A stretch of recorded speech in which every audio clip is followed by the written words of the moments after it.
Guy goes to the club. He walks up.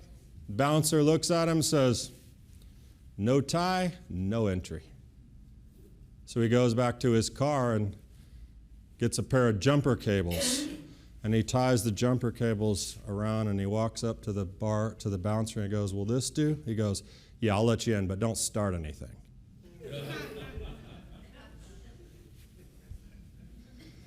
See, we're talking about greatness, so I wanted to start off with a great joke.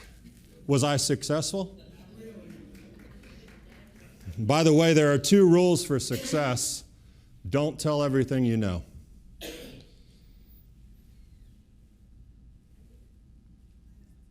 We're bringing this home this week. Come on. Wake up. Here we go. We're bringing this home this week. This definition of greatness, as initially observed through the story of the moon, which we studied in Genesis last week as we kicked off the Torah again. And it's centered on, what did it center on? I'll ask you. Greatness centers on, I'll tell you, diminishing. Becoming less. And we talked about that through the moon, through God's own choice to lessen his greatness, to create a world for us, for Adam to lessen his singular greatness, so that he would have an equally great partner. And if you missed last week, you can go back and listen for context, but hopefully you'll get something today, because, we have a couple of last looks here. And there's significant relevance for us in our community and a very practical application. There's one pivotal moment of diminishing that had worldwide application. Israel is the chosen people. Now, anti-Semites and their ilk have never appreciated that idea, which has forced many a Jewish person to echo Tevia's words from Fiddler on the Roof. I know, we're your chosen people, but once in a while, can't you choose someone else? But that concept is pretty stellar, really. It's pretty great that God selects a people. And granted, that selection is primarily in the merit of the patriarchs, but he brings a people out of bondage. He frees them from slavery. He redeems them with an outstretched arm. He takes them as his people to be their God, and he promises ultimately to bring them to their land. And among many other texts, it's laid out very clearly in Deuteronomy 7, "For you are a holy people to the Lord your God. The Lord your God has chosen you to be a people for his personal possession out of all the peoples who are on the face of the earth." So it's not hard to understand where the idea of chosen people comes from. God chose you as a people. Now, you want to talk about being considered great. Top dog. There are covenants, there are amazing promises for doing the right thing, and yet, if we really understand what this greatness really means, it's not for Israel, actually, to a large degree. It's about responsibility to the world. It is about personal responsibility, taking upon yourself a Torah that guides you, that separates them from the nations who live in idolatry, and God says, don't be that. That prohibits you from living a life as if there are no rules, that puts you in relationship with God. But part of the greatness of that chosenness is actually to diminish one's own will. Being great in God's eyes is to diminish your own will. All of the things that you desire in your flesh are to be diminished, and therefore to fall under God's instruction and commandments raises you up. To take upon yourselves the yoke of heaven, to not live as reckless hedonists or kings or queens, but as servants of the Most High. That's a part of being chosen, is to diminish yourself and the things that you think are best for you. Both as an example to the children of Israel, but here's the other part, and to the nations of the world. And in that example, God has called Israel great among the nations, that in placing themselves under the yoke of Torah, in diminishing their own desires or attitudes of superiority, that they might attract the nations to God. That's a huge part of the calling of being a chosen people. Deuteronomy 7 continues, "The Lord did not make you his beloved, nor choose you because you were greater in number than any of the peoples, since you were the fewest of all peoples, but because the Lord loved you and kept the oath which he swore to your forefathers." It wasn't because Israel was great, but it was because God knew that they had the capability of diminishing themselves to his will and shining a light to the nations, that they might also be included. Deuteronomy 4.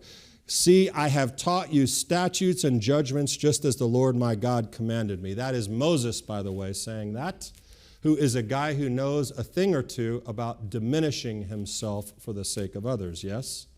A lot. "See, I've taught you statutes and judgments just as the Lord my God commanded me. And that you are to do these things in the land where you're entering to take possession of it. So keep and do them, for that is your wisdom and your understanding in the sight of the peoples who will hear all these statutes and say, 'Surely the great nation is a wise and understanding people.'" Do you get it? It's not so that Israel can be elevated onto some supreme pedestal, and there's all kinds of rabbinic writings, particularly over the Middle Ages, where Jews were being tortured, forced conversions, killed, maimed, mutilated, all kinds of things, where the rabbis speak very ill of Gentiles and say they have no part in the world to come. There's all this other kind of stuff. But if we take that out and understand the context, this is a part of Israel's chosenness, to diminish themselves that the world might come in. That's powerful, and it still matters today. It can be a very, very lonely calling. But you understand, Israel, your chosen greatness is not greatness of superiority or lording over or considering yourself better than anyone else, but of community and connection. Hashem will be the sun, you will be the moon. Both great in our unique roles, and we will reflect his light. And once again, this is not a surprise. It's the one who diminished himself completely who made this possible, right? Ephesians 2, "Remember, you formerly who are Gentiles in the flesh and called uncircumcised by the so-called circumcision, remember that at that time you were separate from Messiah, alienated from the commonwealth of Israel. You had no greatness. You weren't included. You weren't a part of the plan. But Messiah diminished himself. And you who were once far away have been brought near through the blood of Messiah." And this beautiful calling and relationship of distinction carries right over into today, where healthy Messianic Jewish communities are found. Healthy Messianic Jewish communities. There is no superiority. There is no hierarchy.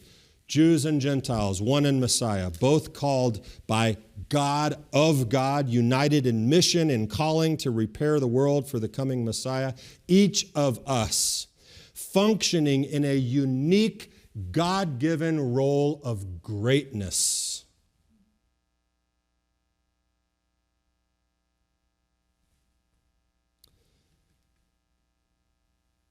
And as I said before, there is nothing in the world wrong with the desire for greatness.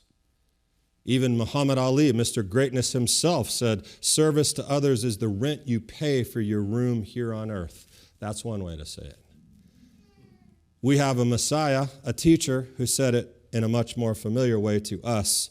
"But as for you, Don't be called rabbi, for only one is your teacher, and you are all brothers and sisters. Do not call anyone on earth your father, for only one is your father, he who is in heaven. And do not be called leaders, for only one is your leader, that is Messiah. But the greatest of you shall be what? Servant.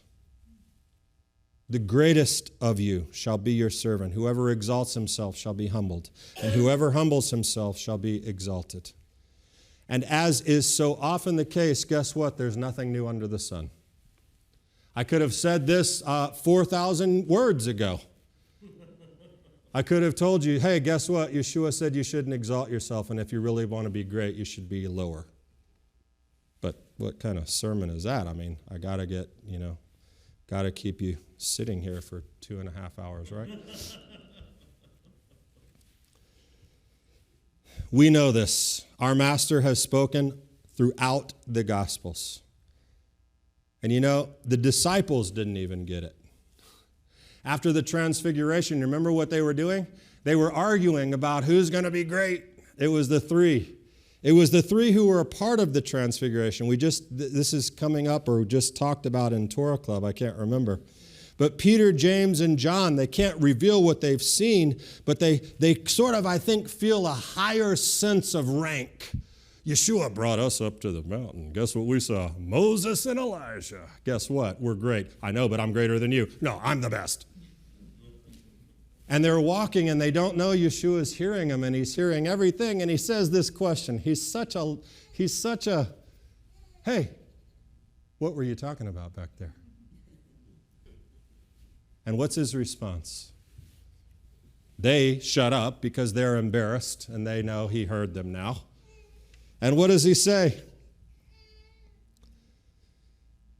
He says, the one who will be greatest in the kingdom is the one who is the servant of all in this age. That's great, according to Yeshua.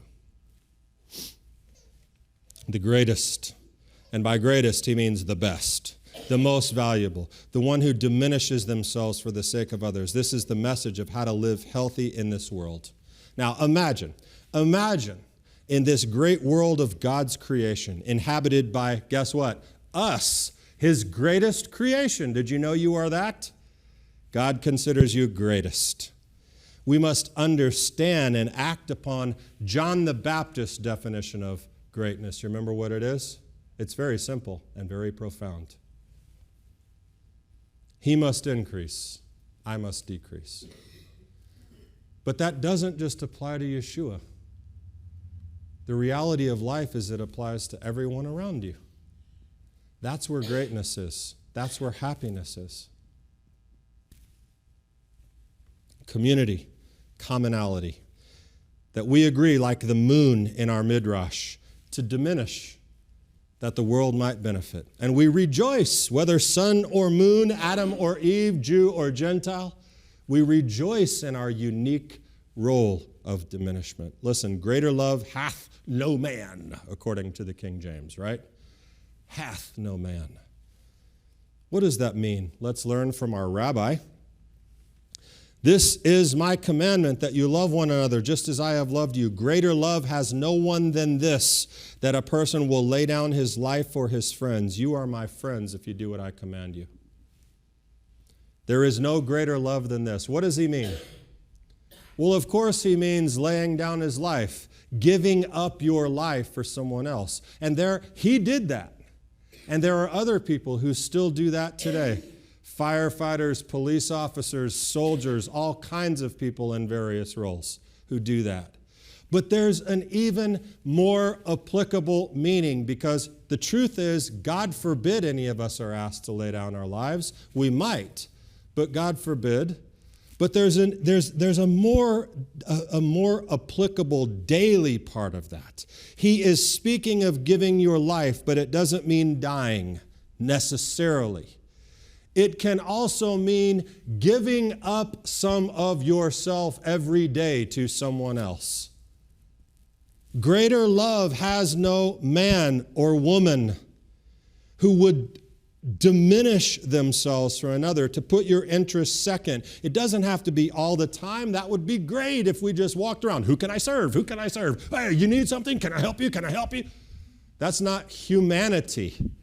We have a desire and things that we need to do, but if our greater priority was on others, and I know, listen, I'm thinking of myself sitting in your chair right now, and I'm thinking, I come to the Messianic synagogue because I want to get some deep knowledge. I want to learn about the Torah, and I want to learn about the Midrash, and I want you to tell me why there are 2 yuds in this particular. Okay, fine. We'll do that another time. This is for life right now. This is the key to happiness. It's that simple.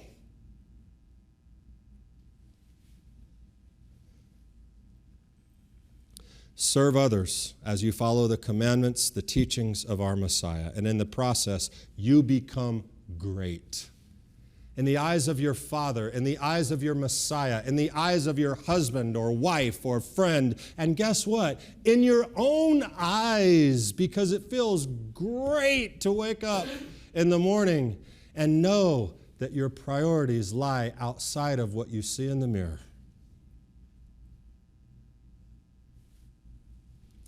The Torah Cycle, as we know, started last week.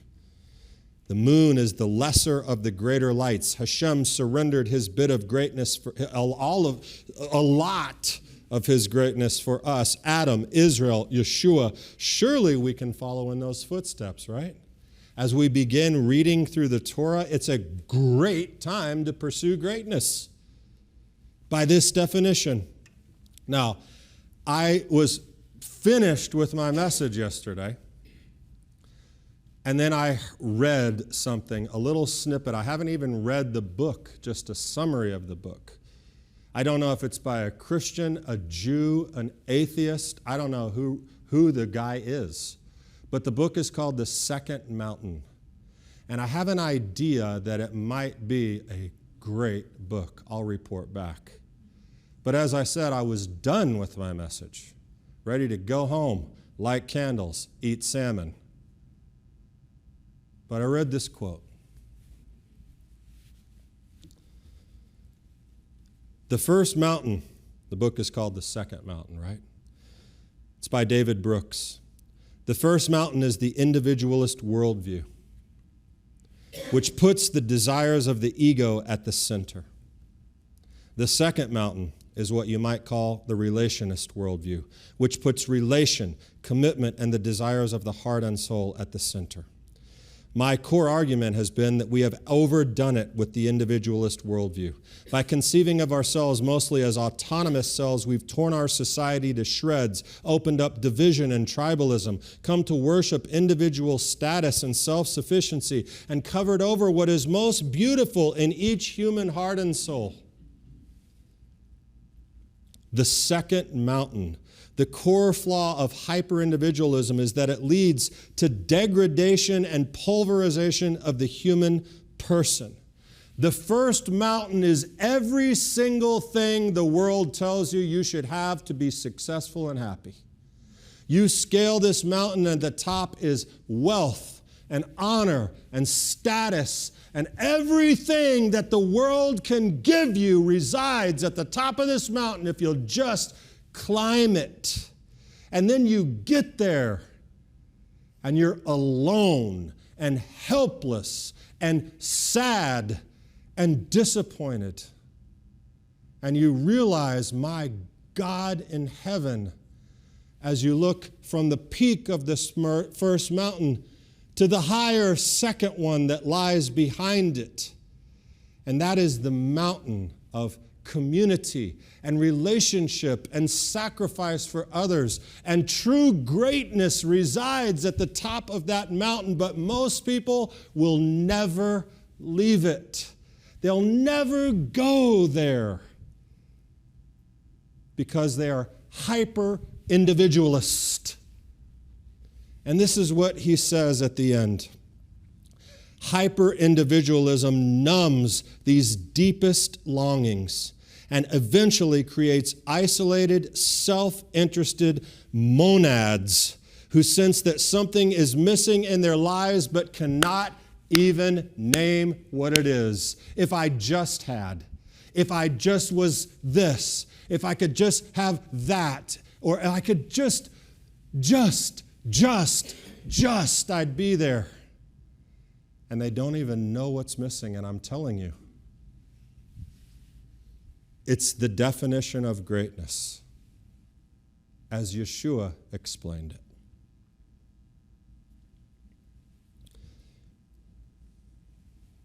The last thing about greatness as we began will conclude midrashically. Even Muhammad Ali learned that there's always something greater, didn't he? He got beat and he died from a disease. But listen, maybe in the moon's humility, there was no resistance to diminishing itself because the moon knew that even the sun, the incomparably great, powerful, majestic, greatest of the luminaries in the sky, even the sun would be outdone by the greatest light of all. That for the time needed, the moon answered the call and would serve as the lesser role. And we talked about how the moon's not really less, it's more a part of our lives. But the moon submitted to that. And then it knows that the return to the first day will bring us back to the light that was before the light. The new light that will shine on Zion, the light that outdoes 1,000,000 suns. And that greatest light that makes the sun and moon look dark in comparison, that is the light we couldn't handle then. We weren't great enough for it. But in the world to come,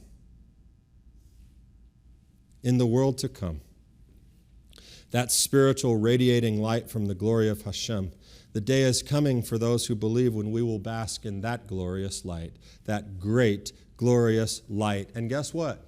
You will never have to worry about diminishing yourself again. We will be at the peak of the way beyond the second mountain. Way beyond.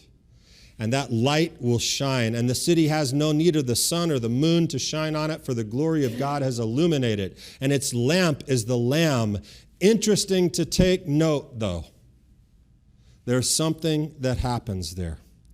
There is no more worry about who's who, who's great, who's the greatest, who's doing this, who's doing that, what do I need to do, or even a concern of who your status, your role, any of it. That's not there anymore. And right now, the world is really built around separation, and we're seeing it so profoundly in politics and society, in race, religion, everything. It's built around this negative separation. But the truth is, from the beginning, the world was built around separation. God did that. Not that kind of ugly, hellacious separation, but he made separate things from the beginning, light and dark, firmament that separates between water and water, sun and moon, holy and common, Sabbath and the 6 days, even Jew and Gentile. A separation. But Rabbi Eli Monk says this: these separations should not be considered as naturally occurring and representing eternal, unchangeable, definitive states. Separation between light and dark is destined to be overcome in the future. When? When a new light will shine in Zion. Through the moral forces of mankind, the separation of Israel and the nations will disappear. All nations, all peoples will at least be united in common worship of the one God. All differences will dissolve to give honor to the supreme, greatest God. The Sabbath and the 6 days will give way to the time of continual Sabbath and continued rest in the world to come. And those, my friends, will truly be the greatest of days, right? That's what we're working for. May redemption come soon. May we, in this new cycle of the Torah, achieve the greatest greatness possible according to the definition of Torah and of our teacher Messiah, which is, the greatest among you shall be the servant of all. May we excel in that role this upcoming year. And yes, may a new light shine in Zion for all who merit its light. Shabbat Shalom.